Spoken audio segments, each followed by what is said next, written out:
Buksan ang kasulatan, pangangaral.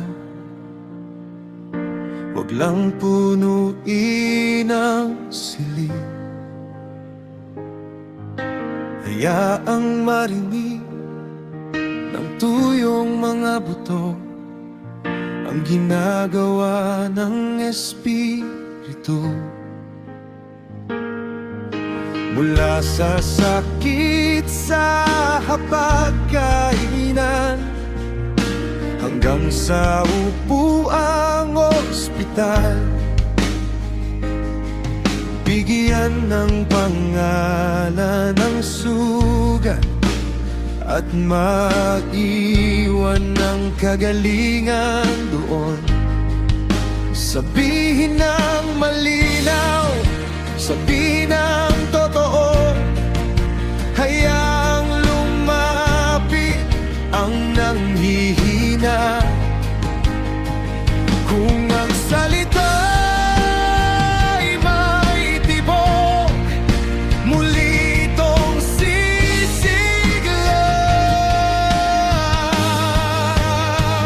Magsalita at kikilos ang puso, magsalita at kakalas ang tanikala. Buksan ang kasulatan, buksan ang kasulatan. Magsalita hanggang lumago ang pag-asa. Magsalita hanggang maramdaman ng lahat. Buksan ang kasulatan, buksan ang kasulatan. Gamitin ang kwento ng basag na plato, gamitin ang batang may pilat, gamitin ang baha sa pasilyo, gamitin ang bitak sa banga, gawing dambana ang abo, pagsalitain ang katahimikan. Huwag itago ang awa sa palaisipan, huwag balutin ang biyaya sa hula.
magsalita at huupa ang bagyo. Buksan ang kasulatan,